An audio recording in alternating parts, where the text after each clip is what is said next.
You're listening to the B&H Photography Podcast. For over 40 years, B&H has been the professional source for photography, video, audio, and more. For your favorite gear, news, and reviews, visit us at bnh.com or download the B&H app to your iPhone or Android device. Now here's your host, Alan Weitz. Greetings and welcome to the B&H Photography Podcast. Today we are pleased to be joined by Daniel Kordan, who is one of the world's most recognized landscape photographers. In addition to being a past chief editor of Continental Expedition magazine, his work has been featured in publications such as Discovery and National Geographic.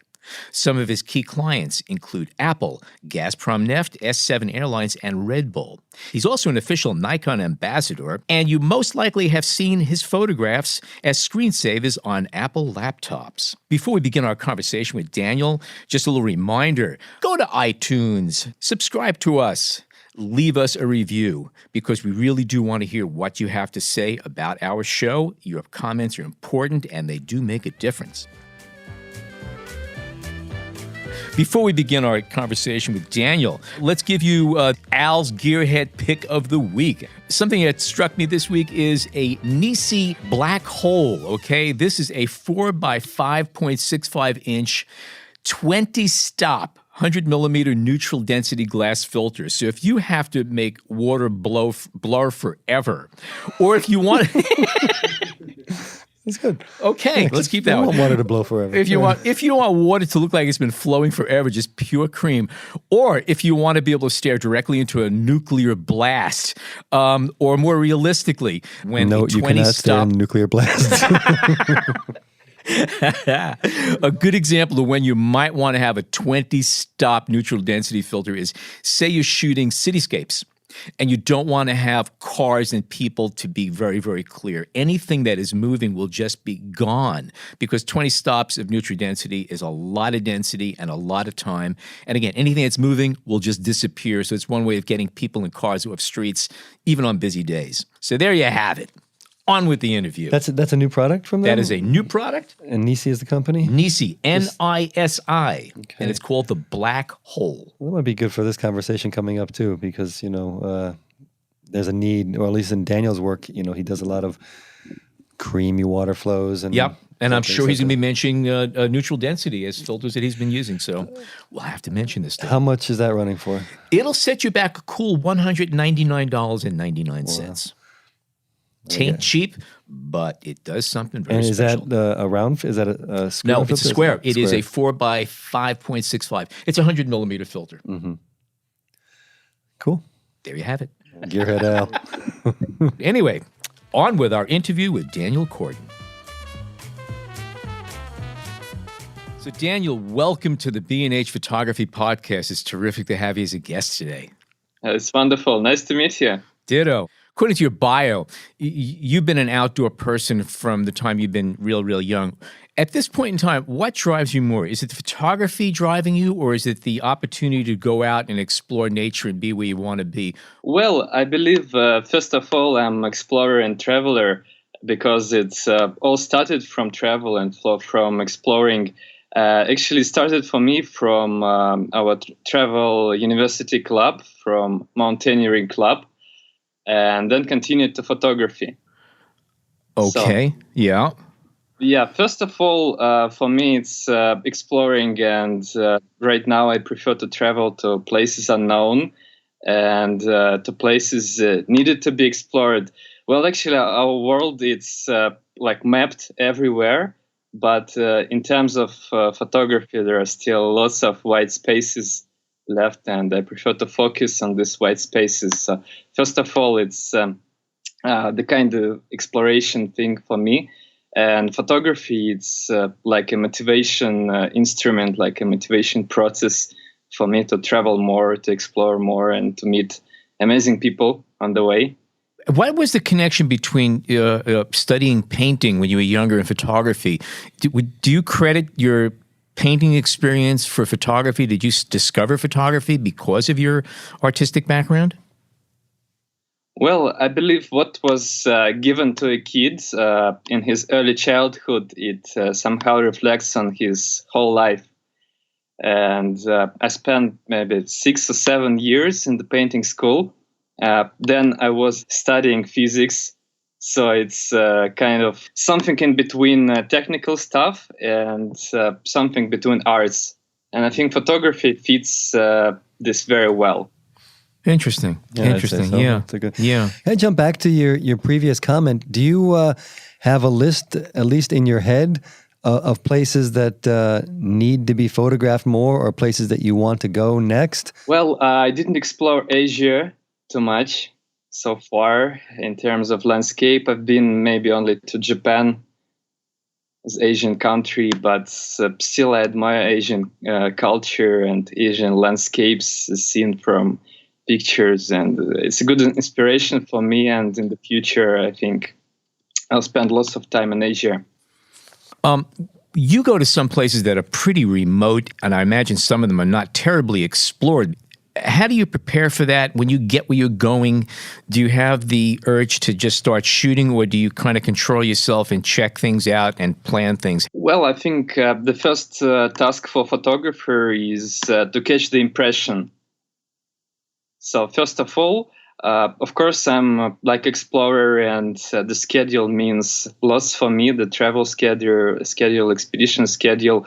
But we always try to catch the moment. But still, it shouldn't cross with our travel schedule.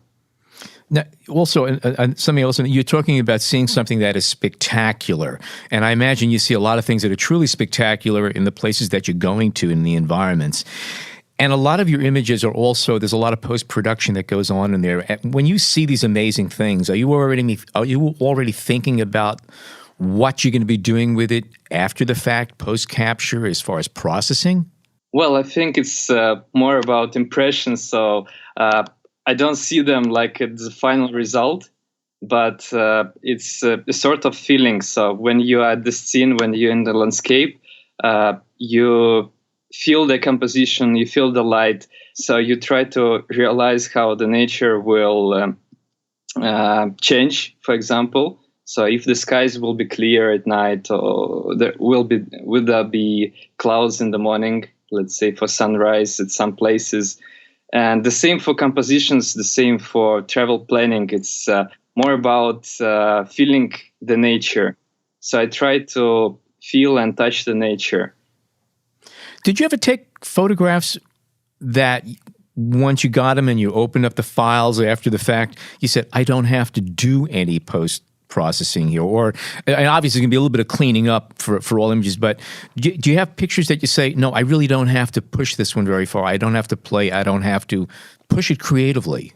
Well, the camera it's not the ideal instrument. So it's obvious, like physical limitations of the camera, like dynamic range, let's say. So let's say for some overcast images or for some animal photography, most of these images, they look very natural itself, just straight off the camera. Mm-hmm. But for some scenes, like high dynamic range scenes, most of sunrises, sunsets, just it's not enough dynamic range or not enough ISO range, let's say, to capture everything in perfect detail. Our brain, it composes the picture. We see the picture, we feel the picture. Of course, our cameras are very advanced right now, and I can't even imagine what will be in the future. But still, it's mostly about how we feel. Our brain, it just makes the picture like a puzzle. It fills in a lot of blanks for us, that's for sure.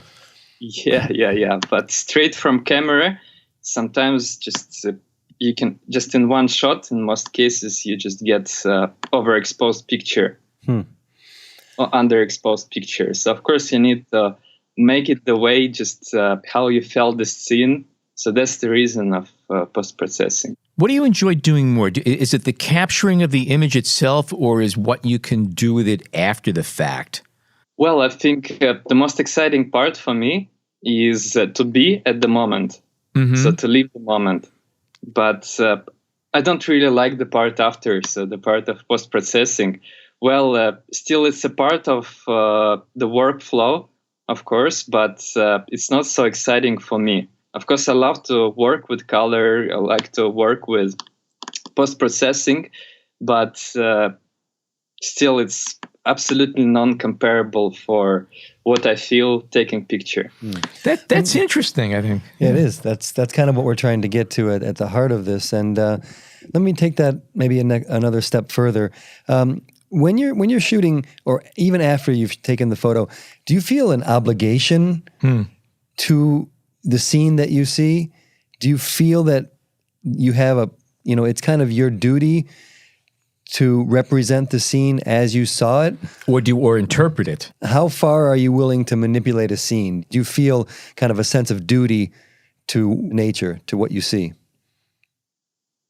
Well, it's not the duty at all. So first of all, for me, it's a kind of process I want to just go through to show the people what I felt standing there and taking this picture. So it's rather about my emotions, so my feeling of landscape. So it's like a story, like a hokku, maybe. Right. So there are some words you need to get together Right. in a sentence. That's interesting. So that's it. That's an interesting metaphor. Yeah. So kind of a transfer of the emotions from what you're seeing to the viewer, and whatever tool necessary, you're okay using it.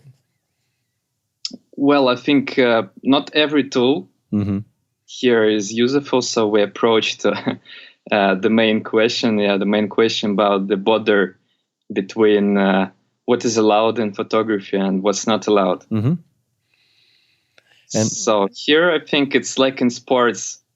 So it's more about sports and photography. Yeah. Okay, so let me hear. I'm curious, especially after what we've been hearing in the news about.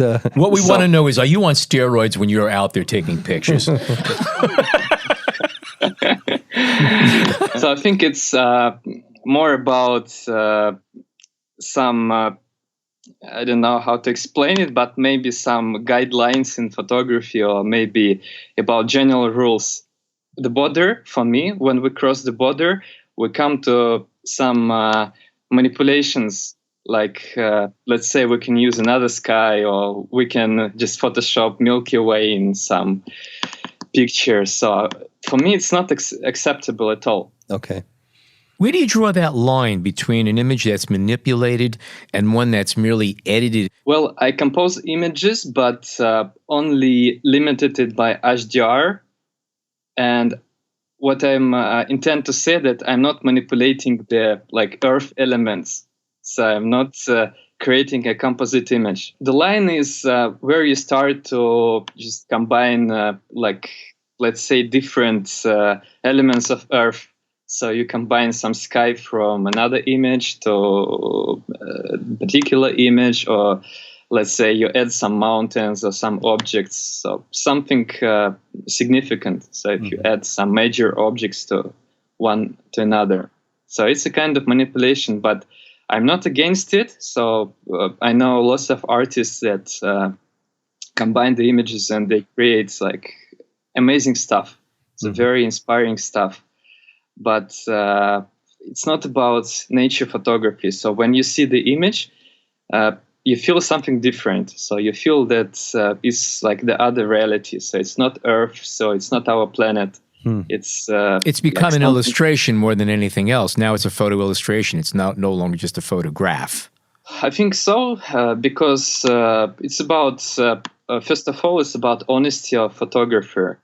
But still, the main fact for me that it's these are things that needed to be clearly distinguished, and you feel absolutely different about some arts, for example, and about photography. Right. So it's like two different worlds. Yeah. In most cases, when someone creates composite very close to nature, let's say just manipulate the sky, the image will look quite artificial.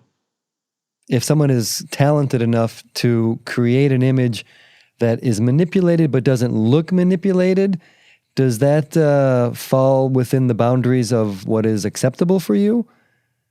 Personally, I prefer to fight for these images. So Right. for me, it's like a big challenge to capture beautiful conditions of nature.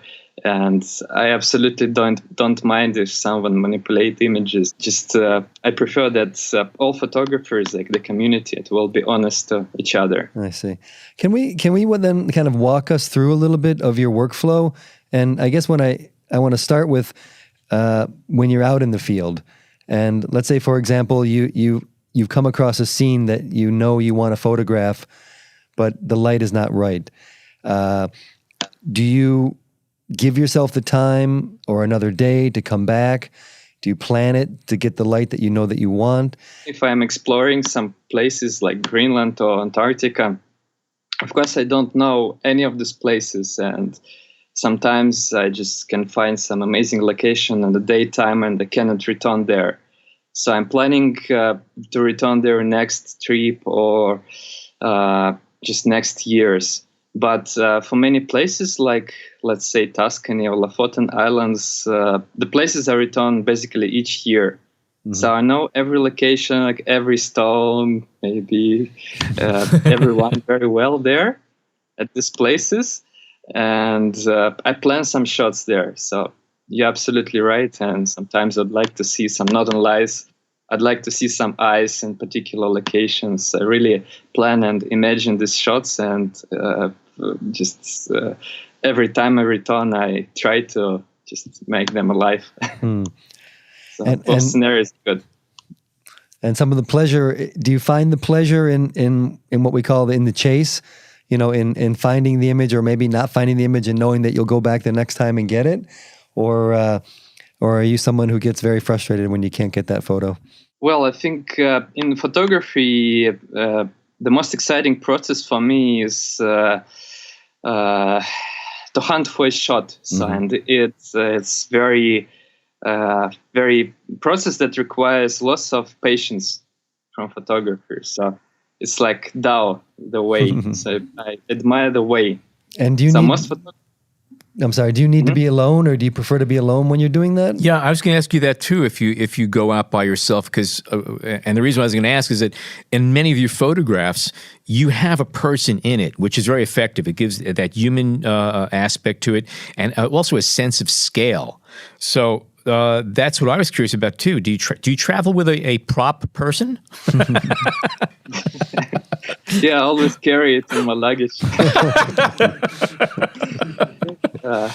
Well, to be serious, I usually travel with groups. So all of my expeditions, my journeys, they made these tours. And it's not all about the business, the money. Of course, it's first of all, it's about the travel itself. Because sometimes I've just got angry on my groups, because sometimes they can be very annoying, like 12 people asking still the same questions every day. So, and then I decide just next time I will go alone somewhere. And maybe on the second or the third day, I realize that I miss my groups. So I really miss some company, some people around. It's a love-hate relationship. Oh, yeah, because it's also concerned, linked with the previous question. So the question about hunting for photos. Because let's say it's the mentioned Lofoten Islands or Iceland, we can spend, like, let's say, a week under the rain. So it's some locations it may be raining for days.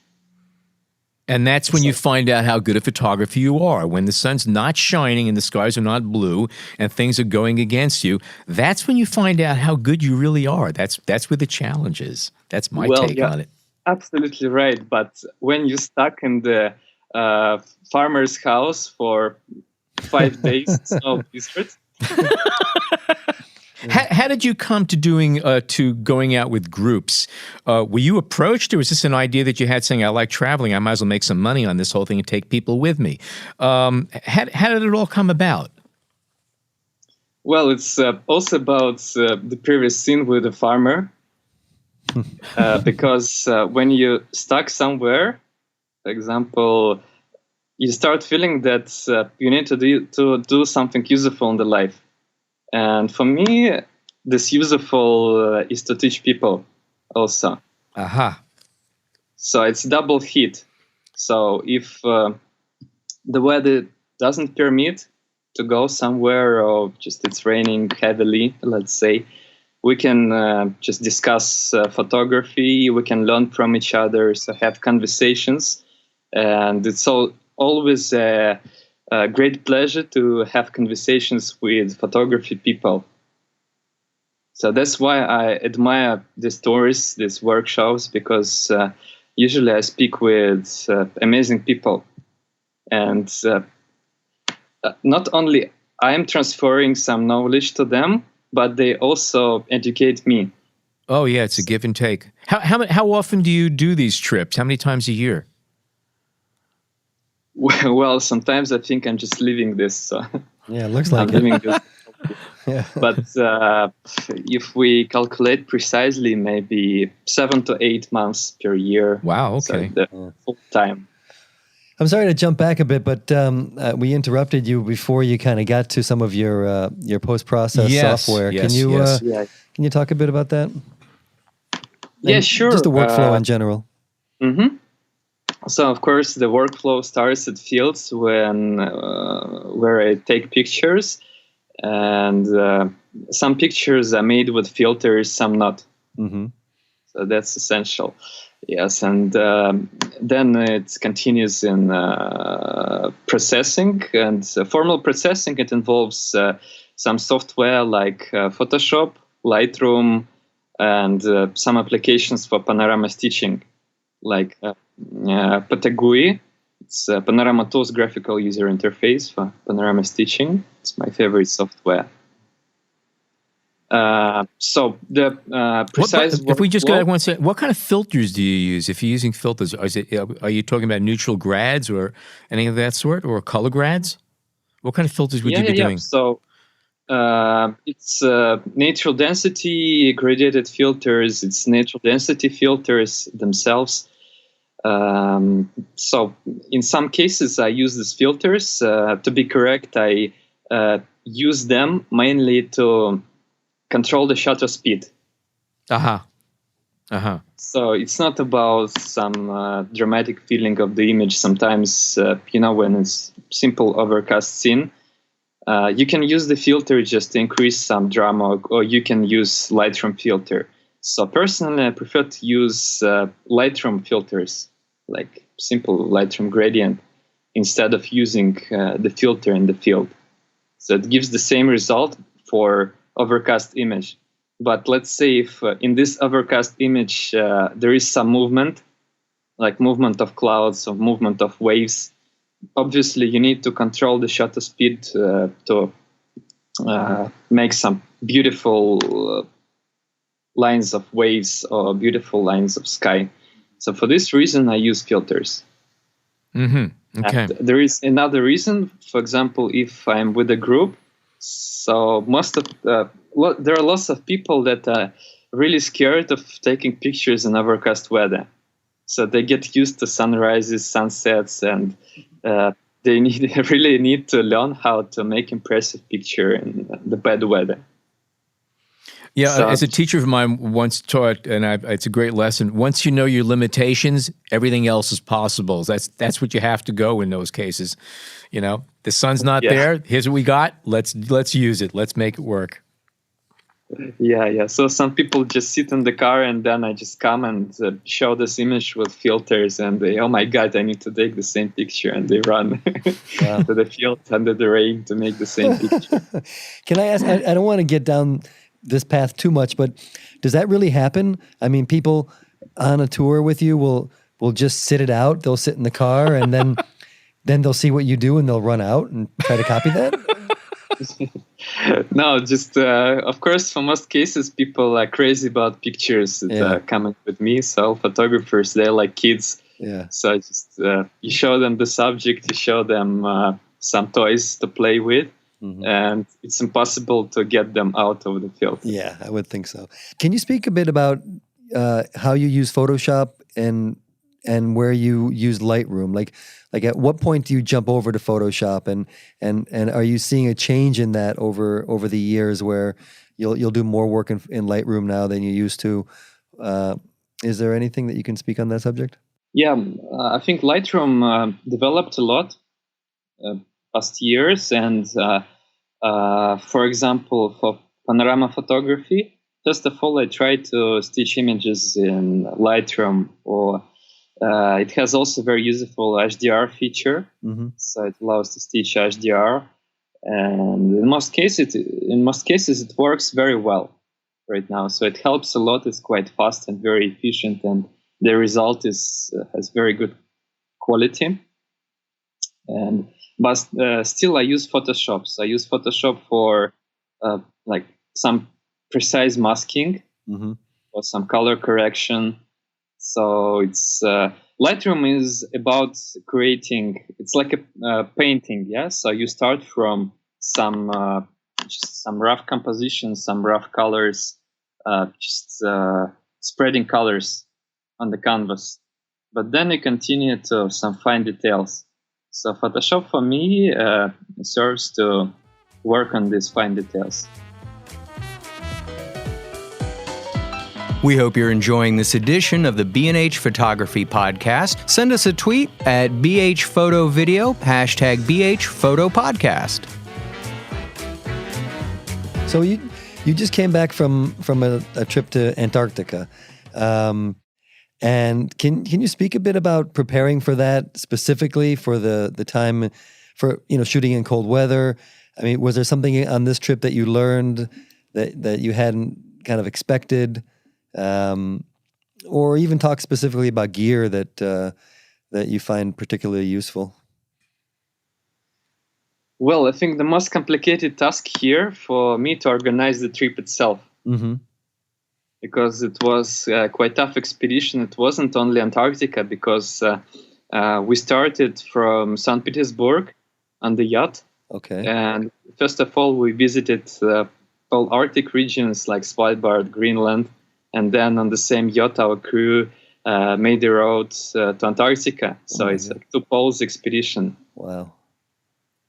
So to arrange this, of course, it was quite tough to just find money to arrange all these tours, to get people on these tours. It's a separate and very complicated task. I see. Technically speaking, when you're photographing in the cold, there's a lot of things going against you. What are some of the preparations that you do and precautions that you take? How do you prepare for that? Because cameras don't always like these environments. Well, you're correct, but let's say for Antarctica, many people think that it's like really cold, frozen world, but still we even swim there in Antarctica. It was quite comfortable trip in terms of temperatures, but... when you say comfortable, define comfortable. How cold was it? Well, 0 to 10 degrees Celsius sometimes. Swimming weather. Okay, all right. Simple swimming weather.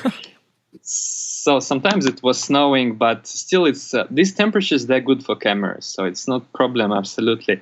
But let's say in 1 week I'm going to Baker Lake to Siberia, and right now it's -30, -35 Celsius. Okay, so what do you do if you're going out in -30 degrees Celsius? How are you preparing? What are you doing to your equipment?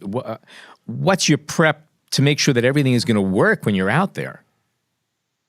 So actually, for most cameras, these temperatures are fine too.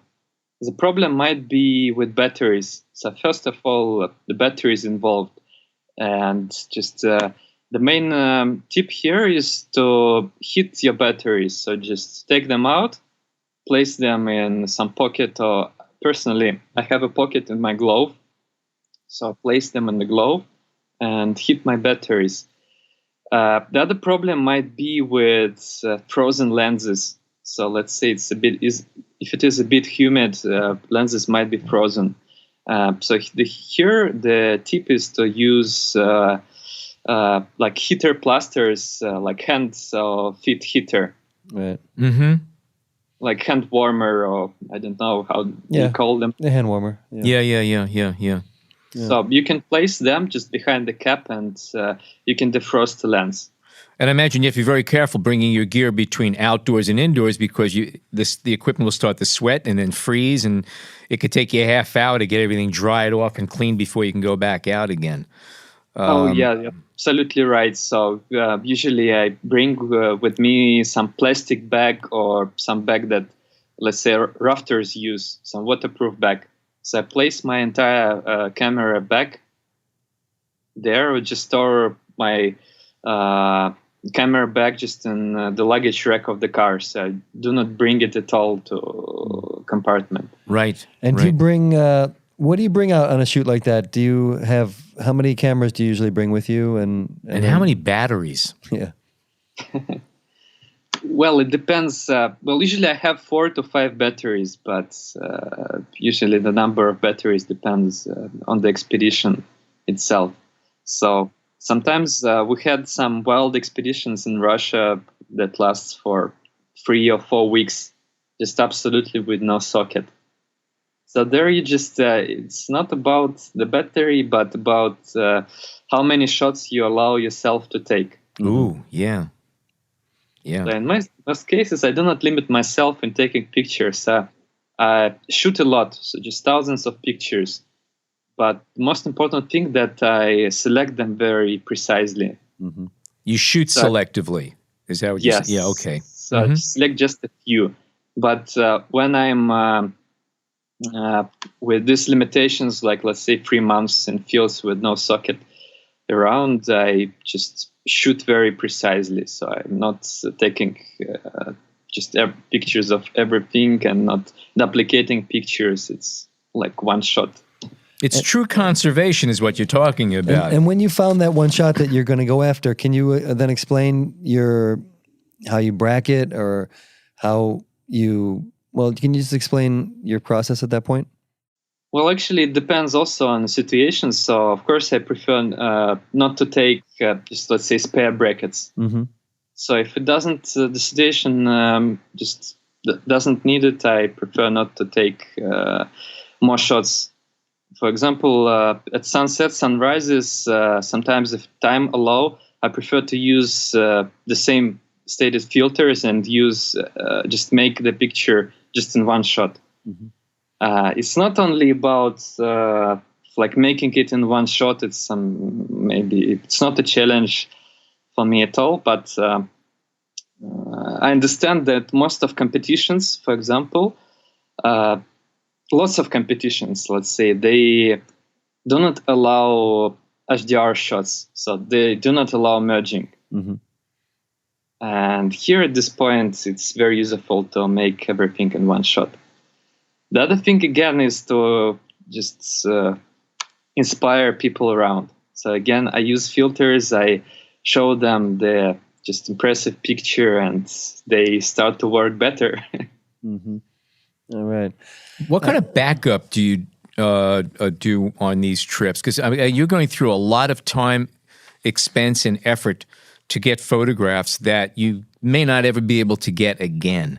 Do you back up all the stuff that you shoot at the end of the day in any manner, or what's your workflow in that sense? Well, yes, of course. When I'm in the fields and it's possible to have a socket around, so I just use my laptop and external hard disk drive to copy images. I prefer to store them in 2 places. So every time to store them in 2 places. Right. But in some hard, tough expeditions, when it's not possible, like in mountains, I just store them on one card. And so far, for like 12 years of photography, I never lost an image. Shh! Don't say that. Don't say that.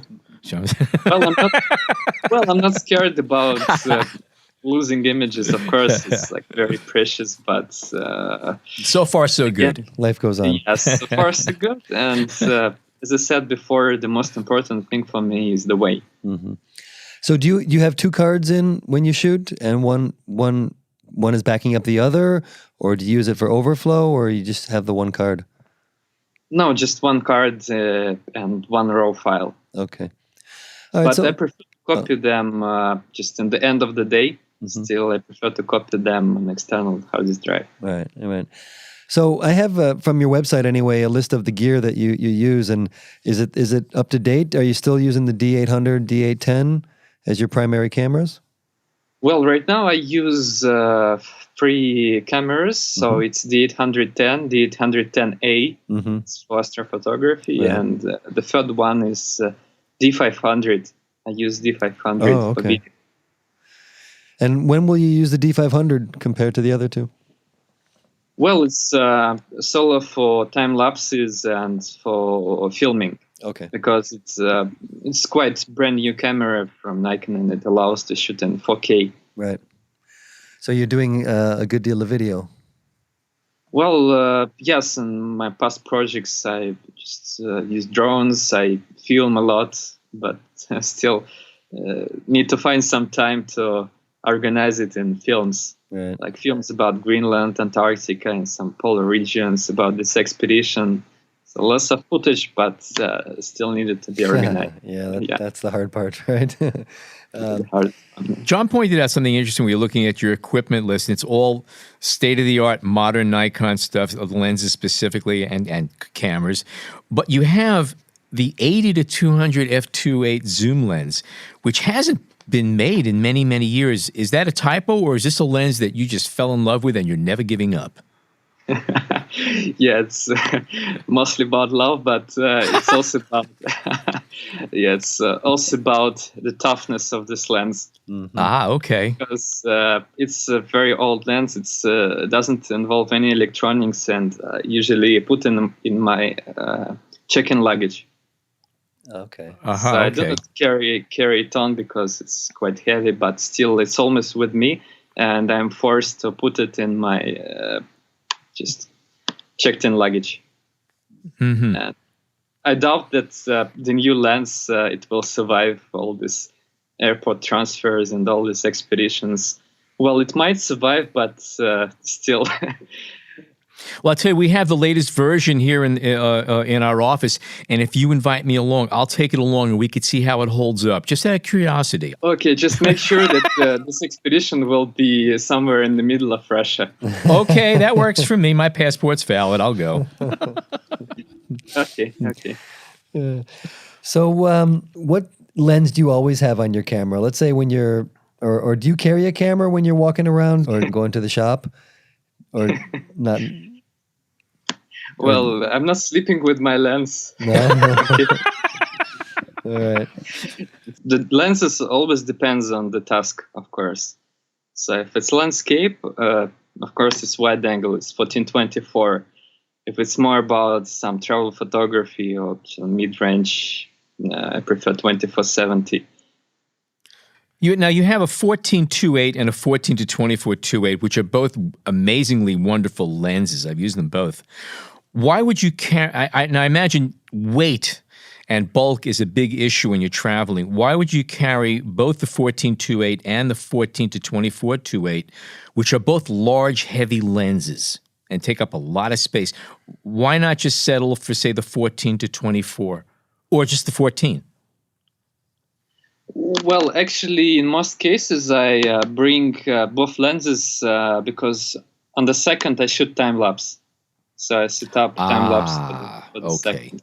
Gotcha. And originally I have 14 because it's lighter than 14-24. Yeah, that's a beast lens, amazing lens, but it is big and heavy. It is. That's why I was asking about that. Yeah. So I usually I used it in some expeditions because. In most expeditions, let's say in Russia, we even used to cut off straps on our backpacks to save some weight. And of course, when it comes to the lens, like 200 or 300 grams, it's like gold. Oh, yeah, for sure. Tripods and heads, is it safe to assume you're using carbon fiber tripods, or are you still hauling around aluminum? Yeah. It's a carbon fiber tripod. It's GITS carbon fiber. I'm also GITS ambassador, so they support me. Okay. Yeah, well, it doesn't get much better than GITS when it comes to tripods. Those things are... I've run them over with cars, and they still work fine. They're great.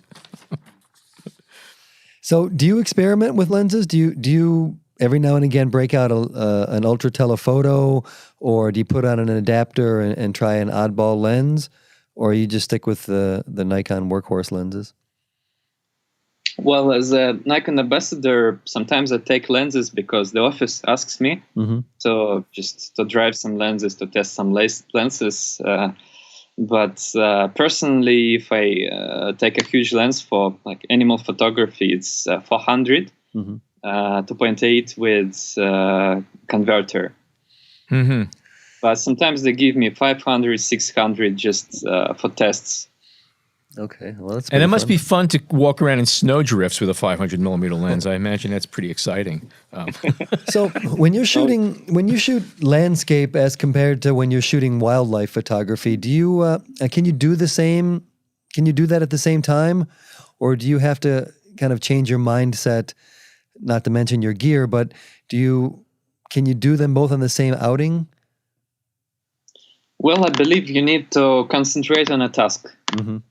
So, but it doesn't mean, let's say, for Antarctica trip that we come to Antarctica and we just shoot landscape. Of course, the main goal is to show Antarctica at its best. But when we plan everyday schedule, so within every day we need to work on separate subjects. So if we work today on animals, we need to concentrate today on animals and just work it out completely. Just full day working with animal photography, looking for whales, for like some seals, penguins. But if we're working on landscape, the sunrises, sunset, we try to find the best location. Even in the daytime, we scout for best location. So it's all about the task. Right, that makes sense. So let me ask you a question about touring and leading expeditions. And as I'm sure you know, the idea of a photographer on assignment is something that is kind of fading in the past. And you see many photographers who are earning their living from leading tours and expeditions. Is that something that you miss or would like to do? Kind of being an assignment photographer. Or do you think you can get the most out of your work in the mode that you're doing it now? Well, it's a good question. I worked on assignment a lot, and I even had my own magazine here in Russia for 2 years. Worked. It was a bit similar to National Geographic, maybe even better. Like the attitude, good. Yeah. But personally, right now, I prefer to have some tours. So to organize tours, I think it's all about the freedom you feel. Because when you organize a tour, you just can make your own schedule and you feel like a boss. But when you're on assignment, you feel like a hired person. So you have a contract in most cases, and you need to work out on this contract. And when you arrived home, you need to schedule processing of your images. So it's like a strict timing. But here for the tour, it's far more relaxed schedule, and you can adapt. You can just change the itinerary, for example, if the weather doesn't permit, so you can change something there. So you feel like a boss. It's about the freedom you feel. And do you edit at the end of a day? Will you ever put an image into Photoshop, let's say when you get back at the end of a day's shoot, or do you always kind of wait until you're finished with an expedition or a tour and you get back home and then you sit down and work on it?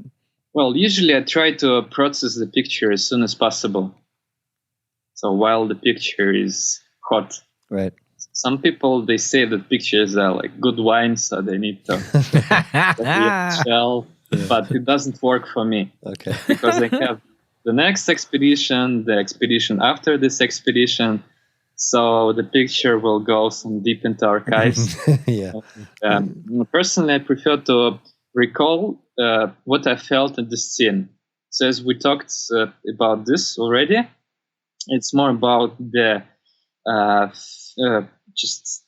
the feel of landscape that I want to show. I want to pass to the people around. And just if the time passes, I start to forget this feeling. There was a nice story about this. For example, when I had a workshop in Iceland. There is a famous Gullfoss waterfall, and we took pictures. It was pretty cool, nice sunrise above the waterfall. Then we had the critic session, and people shown pictures from this waterfall. Half of pictures, they were like flaming, so it was flaming sky with red colors. But half of other pictures, they were completely cold, only like white and some pale pink maybe. Absolutely different approach. So when we started to realize what happened, so the pictures that were in cold tones were made by people who just simply get cold. So they didn't dress well, Right. and they get cold and asked me just to warm up in the car later. But those people who are in the down jackets and dress really warm, they just show me this amazing sunrise with colors. That's great. That's a good story. So let me jump. We're kind of wrapping up, but I wanted to ask you a bit about the image that maybe is become your most famous, and how that became an Apple wallpaper. Is there a story behind that? Was it an assignment or something that just they pulled off of your off of one of your sites or your feeds? How'd that work out? Yeah, actually, the story is when you sign the contract for Apple, you cannot tell that you made this picture. So they just buy all rights, and in contract you state that for like 4 years you cannot claim that you made these pictures. You just Really? Apple, yeah. Wow. For 4 years. Why? That's bizarre. Because it's Apple. And I think it's quite fair if you remember this famous Windows picture. You can't even find the offer, and Microsoft bought it for $300. Oh, ow, that's painful. So it's Oh my even fair. God. But yeah, for Apple, I hope you still, got at least $400 for your picture. Oh. I will not name the price, but it No, was, it's okay. I was just being a tease there. was really for Now, Apple. what happens if you actually let it be known that it is your picture before that time is up? Well, yeah, of course, I told some of my friends, and they started spreading to other friends that I took some picture for Apple, so they knew it. By the way, we're not going to let anybody know this. This is just between us. No one else is going to hear this conversation, so don't worry about that. Okay, it's safe. Well, right now you may feel very safe because the contract time has passed. It was 2011 or 2012. Okay. So the contract time has passed, and it's not top secret right now. So I took the picture of Lofoten Islands, and at Lofoten Islands. So it's like it's picture with sharp mountains, Okay. with some lights. It's Lofoten Islands. So Okay. it's a very recognizable picture. Right. Actually, I see it everywhere. Apple wallpapers and all the stores, so they still use it. But again, it was just something that they had found on 500px or your website, and or something you had shot specifically for them. Did Well, you I find think- them or they found you? That's really the question. They found me. Ah, nice. Yes. Okay. They found me, and I think it was some it went viral on Reddit from 500px. Someone reposted it on Reddit from 500px. Actually, we're going to let you in a little bit of a secret here. John and I are responsible for that. Okay. We found the picture. We sent it to Apple and we said, please consider this. Okay. And they Wow. paid us a lot of money, but they said, we can't admit this for another 6 years. But today, the debt is up today. So we're telling you. So you could thank us. What's your commission? What's your commission for the next one? We'll talk off air. Don't worry about that. Okay, well, What is the most awe-inspiring place you have been to? Because you've been to a lot of places that most people will never see. What place leaves you just in total awe? Well, I believe there are lots of places that left me in awe. And the most exciting place is Greenland. Aha. So Greenland was absolutely crazy because it hosts icebergs, fjords, mountains, northern lights. So everything in one place. When you take out your tours, is it safe to assume that you only go to places where you have already been so that you have some familiarity? Or do you take tour groups to places where we don't know what we're going to find? Well, here I try to clearly separate tours, expeditions, and workshops.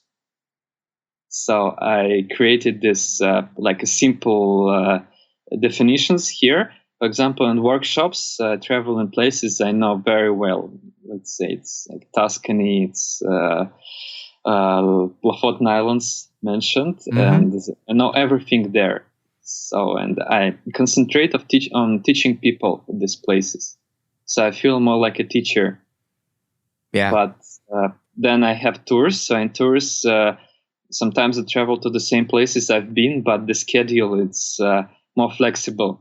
So we do not have just one base. We travel from one point to another and just work as photographers, just shoulder to shoulder.